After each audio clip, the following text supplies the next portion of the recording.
Ako po si Jeboy, bagong trainee ng accounting department. Tignan mo nga yung mukha mo! Mukha magkatahulan dyan sa labas na si Mr. Cruz ay nagsisinungaling. Hindi niya idea yun. Idea ko yun at ako ang unang gumawa nun. Ito nga yung proof, oh. Tingnan nyo. Pwede mo yung mga gamit mo at umalis ka na. Dahil hindi ka namin kailangan dito sa company na to.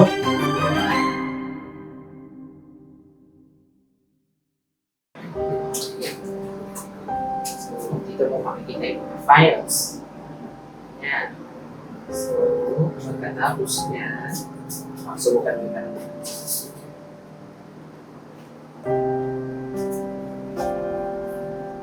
Ganyan, di ba?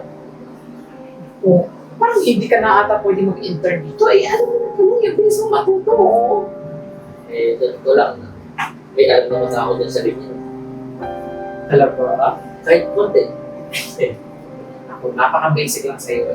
Ay, nako, ituturo ko pa sa'yo yung mga... Ma'am, magugustuhan po kaya nila ako dito? Ay! Oh, syempre naman, no? As long as mabuting tao ka at magaling ka dito sa mga gawain dito sa opisina, for so good, for me, magiging okay sila sa'yo. Ma'am, salamat po Aba, basta, ayan mo, tuturuan kita dito. Ayan mo, ayan. Tingnan mo yan. Marimar? Sino yan? Bagong mukha yan, Good afternoon po, ma'am. Ako po si Jeboy, bagong trainee ng accounting department. Nagpapatawa ka ba? Uy, tignan mo nga yung mukha mo! Mukha magkatahulan dyan sa labas! Alam mo, kahit trainee pa dito, kailangan maging presentable yung mga sinusuot para hindi ka mapagkamalan ng kung sino man. Excuse me, ano ka ba? Eh, ganyan naman talaga yung suot ng intern dito eh. Hoy, Berber! Huwag mo nga yung konsintihin. Kung bago-bago yan, lalaki na yung ulo niyan eh. Hoy, tandaan mo ha. Bukas kapag nakita pa kitang nakasuot ng ganyan, isusumbong kita sa boss. Naiintindihan mo? Opo, pasensya na po. Pasensya. Kaksak sa ulo. Joy boy, huwag na yung pansinin, hayaan mo lang yan. Hindi talaga ugali mo. Hoy, Marimar ha? Pinagchichismisan mo ko? Wala. Miss Eden, Ay, sir. by the way, trabaho tayong trainee dito. Si Mr. Cruz. Tsaka, ayaw niyo siya magtrabaho dito na maayos. At huwag mo masyadong i-pressure sa trabaho. Sir naman. Sana naman yung mga trainee, binibriefing nyo kung ano yung mga dapat isuot. Yung mga tamang isuot dito sa opisina. Kasi tingnan mo, mapagkamalan kung magtataho dyan sa labas.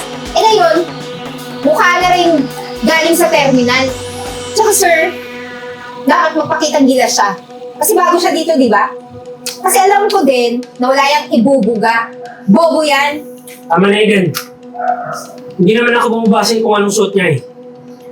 Ang tingin ko, umayos siya magtrabaho.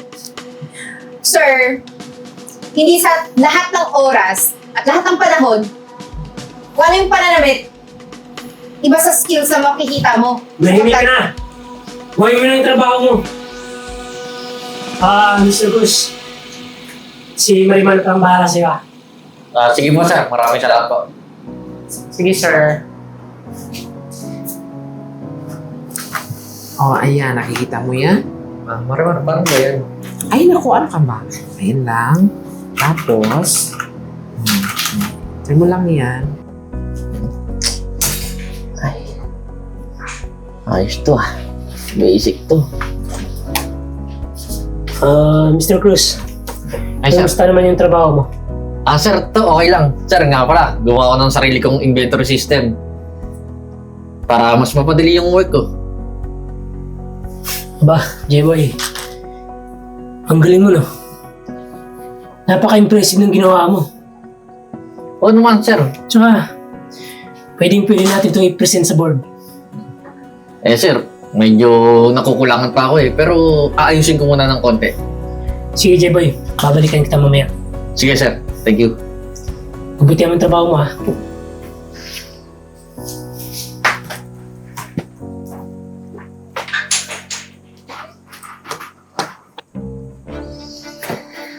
Ay, basic.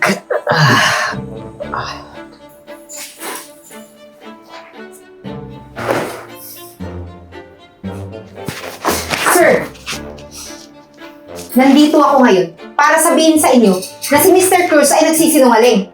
Hindi niya idea yun. Idea ko yun at ako ang unang gumawa nun. Ito nga yung proof, oh. Tingnan nyo. Alam mo, Miss Eden, siguraduhin mo lang yung sinasabi mo, ha? Once na mali yung sinasabi mo, talagang ikaw papatanggal ko. Sir, ang tagal ko na dito. Bakit ako magsisinungaling sa inyo? Para saan? Sabi lang ako ng totoo. Alam mo, Lemar? Pumasok kayo sa office ko ngayon. Sama mo si J-Boy. Ngayon na.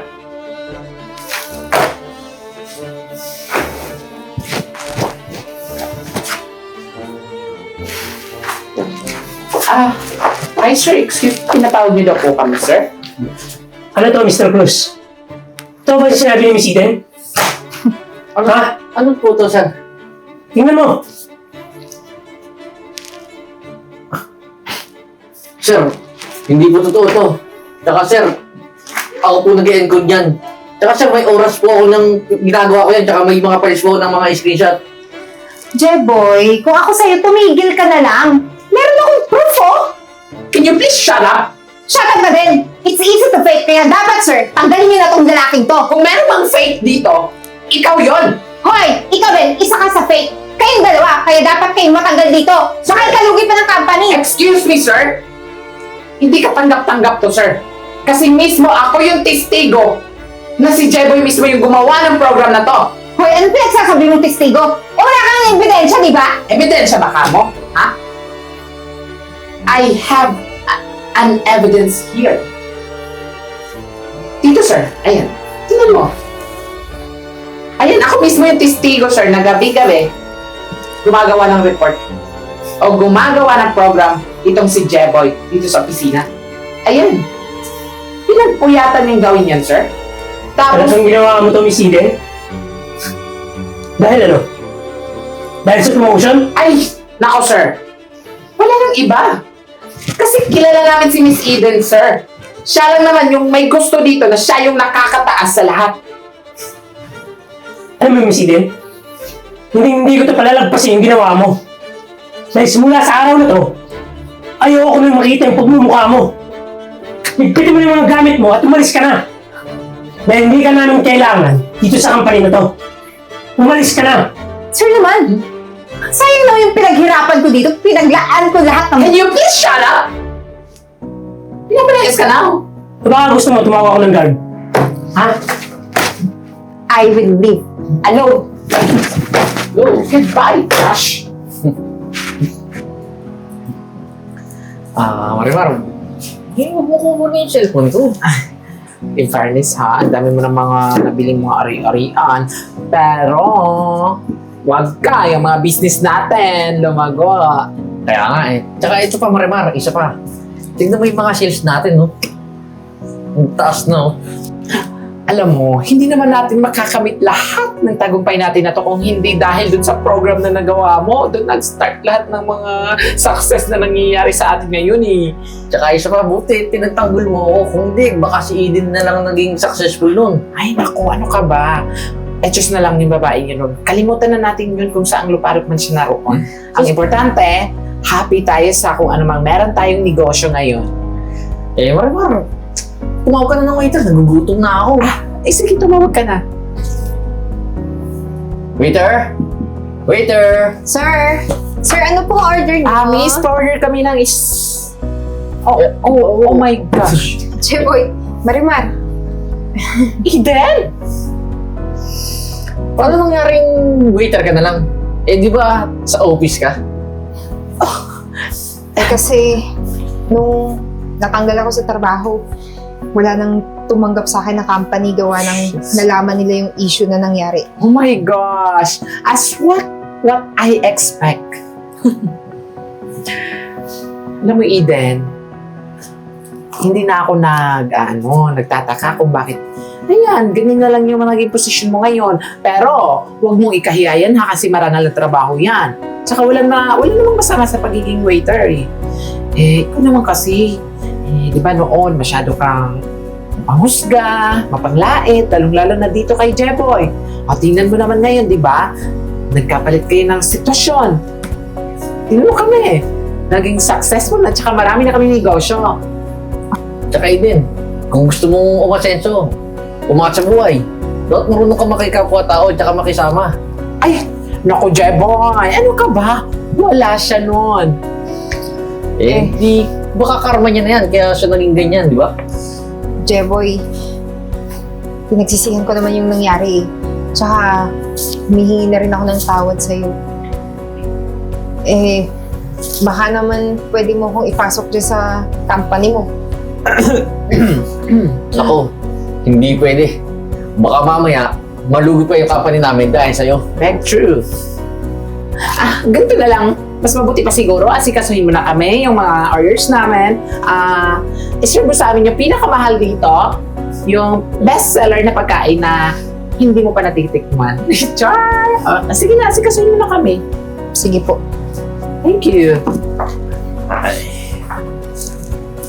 Rimar, ikaw mapanlait ka rin eh. Mamaya bumalik yung karma. Maging ganun ka rin, sige ka. Sige.